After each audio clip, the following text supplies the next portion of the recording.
हरि ओम तत्सत। श्रीमते रामचंद्राय नमः।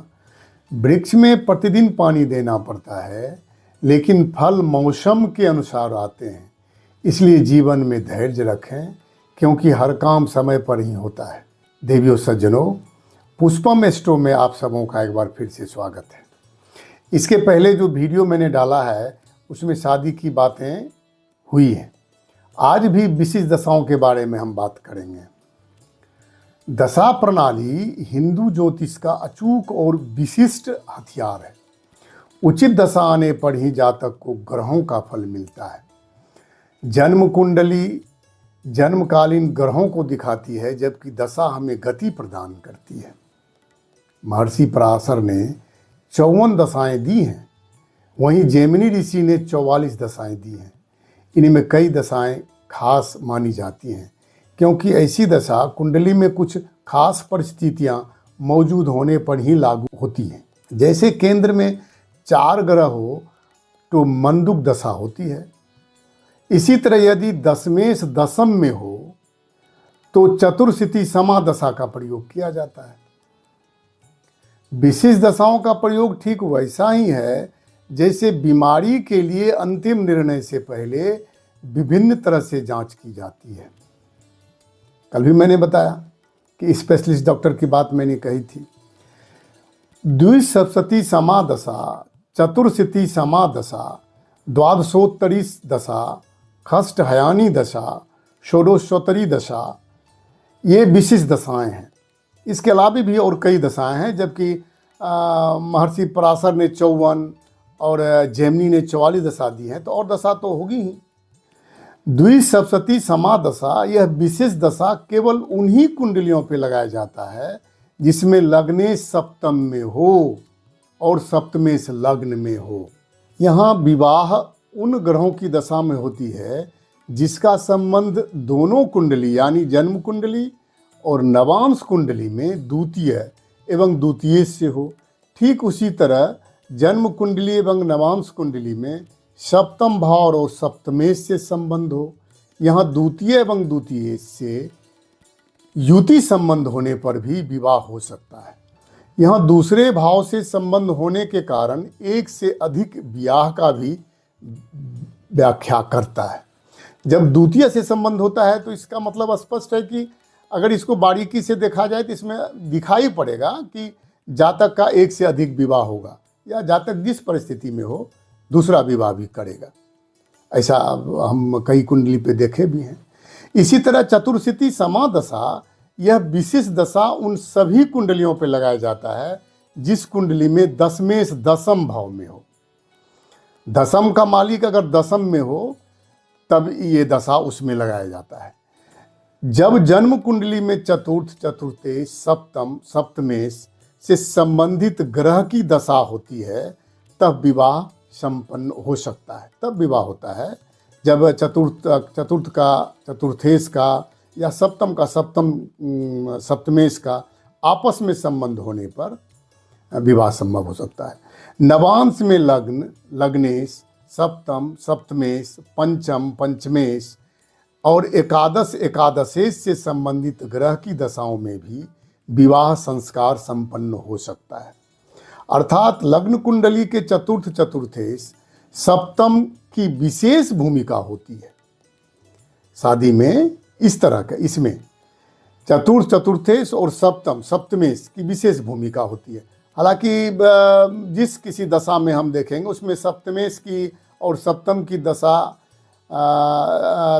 लग्न की दशा, वो तो कंपलसरी है, वो तो उसका तो होना है। लेकिन इसमें चतुर्थ में भी शादी हो सकती है, जबकि नवांश में प्रथम, सप्तम एवं पंचम, एकादश की भूमिका भी अहम होती है। उसी तरह द्वादशोत्तरी दशा, यह विशेष दशा तब लागू होती है जहां नवांश का लग्न शुक्र की राशियों अर्थात वृषभ और तुला में हो। 2 नंबर की राशि 2 वृषभ हुआ और 7 तुला हुआ। अगर उसमें नवांश का लग्न शुक्र की राशियों में होता है तो ये दशा लागू हो सकता है। उसी तरह षोडशोत्तरी दशा में यह दशा उन कुंडलियों पर लगाया जा सकता है जिस कुंडली में लग्न में चंद्र की हो रहा हो, साथ ही कृष्ण पक्ष का जन्म हो, लग्न में चंद्र की हो रहा हो और कृष्ण पक्ष की का जन्म हो। इसी तरह जिस कुंडली में लग्न में सूर्य का हो रहा हो और शुक्ल पक्ष का जन्म हो तो षोडशोत्तरी दशा, अभी जितना मैंने अध्ययन किया है, अगर इसको उस पर लगाया जाता है, लेकिन अभी अक्सर हम देखते हैं कि जन्म कुंडली में जो समय दिया जाता है जातक के जन्म का, उसमें थोड़ा सा अंतर होता है। अगर 1 मिनट का भी अंतर हो गया तो इन विशेष दशाओं को लगाने में दिक्कत होती है और गलत परिणाम निकलेगा। इसलिए इस सब दशा पर जो है एक्यूरेट समय चाहिए। जिस वक्त जातक माता के गर्भ से पृथ्वी पे आता है उसी समय एक्यूरेट, वैसे आजकल तो घड़ियाँ सब नेट पर चलती हैं तो सब घड़ी का एक ही समय होता है, लेकिन ध्यान रखने की बात है कि समय में अंतर होने से ये विशेष दशाएं नहीं लग सकती हैं। उसी तरह खष्ट हयानी दशा है, यह केवल उसी कुंडली पर लगाया जा सकता है जिसका जन्म सूर्योदय के समय हो, अर्थात जिसके लग्न में सूर्य हो। मेरे समझ में आया है, कोई 1-2 कुंडली ऐसा आया है जिसका जन्म ठीक सूर्योदय के समय में जब लाली दे रहा होता है उस वक्त जन्म हुआ है। तो हालांकि उसमें इसको लगाने से एक्यूरेट फल आता है। इसके अलावा वर्गोत्तम लग्न वालों के लिए सतद्वासिका दशा लगाया जा सकता है। विवाह जैसे महत्वपूर्ण विषयों पर लगातार शोध की जरूरत है और मैं प्रयास कर रहा हूँ कि नया नया कुंडली आए, फिर उसको हम देखें, उनसे हम बात करें। पुराने रटे रटाए सूत्र पर अब समय बदल गया। हजारों वर्ष पहले जो सूत्र आए हैं, परिस्थितियां बदल गई, वातावरण बदल गया, रहन सहन बदल गया, सारी व्यवस्थाएं बदल गई हैं। और पिछले बार हम दिल्ली गए थे तो प्रकाशन में गए, रंजन पब्लिकेशन में, वहाँ से कुछ पुस्तकें मैंने लाया और वहीं चूँकि काम नहीं था तो वहीं मैंने अध्ययन करने लगा और अपने कुंडली पे लगाया। ऐसा मूल ग्रंथ का सूत्र मैंने अपने कुंडली पे लगाया और एक भी सही नहीं निकला। तो हमारे साथ जो मित्र थे, हालांकि उनको ज्योतिष की जानकारी नहीं थी, लेकिन मैंने उनको पढ़ के और अपना कुंडली के बारे में बताया कि देखिए कि मूल ग्रंथ है और मेरे कुंडली पे नहीं लग रहा है। तो उसी तरह तरह तरह की बातें होती हैं, लेकिन मैं अब इस काम में मैं अगर आया हूँ तो मैं कोशिश करूँगा कि जो भ्रांतियाँ हैं ज्योतिष के विषय में, जैसे आज मैं एक पढ़ रहा था कि चांडाल योग, गुरु चांडाल योग, इसके बारे में भी कुछ पंडित लोग डरा देते हैं, आपका गुरु चांडाल योग है, इसमें ये करी वो करी।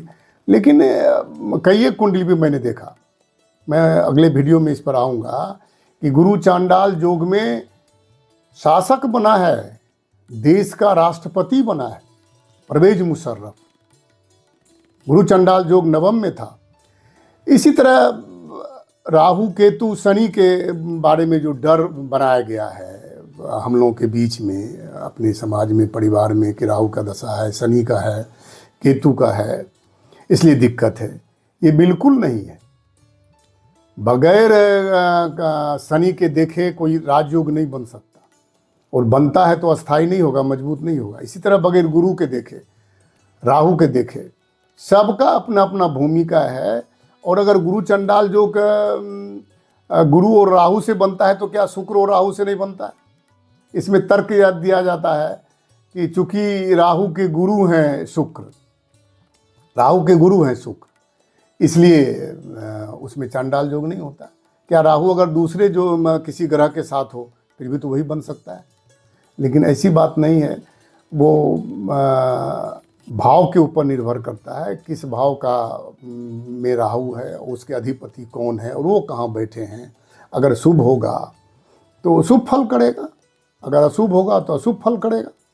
इसलिए इससे डरने की बात नहीं। लेकिन मैं इसको पूरी तथ्य के साथ मैं आपके सामने प्रस्तुत करूंगा। और अगले वीडियो में मैं देखता हूं कि शादी के विषय में तो बहुत कुछ अभी कहना है, और फिर जो हो सकता है मैं फिर डालूंगा। और कृपा करके वीडियो को लाइक कर दें। बहुत बहुत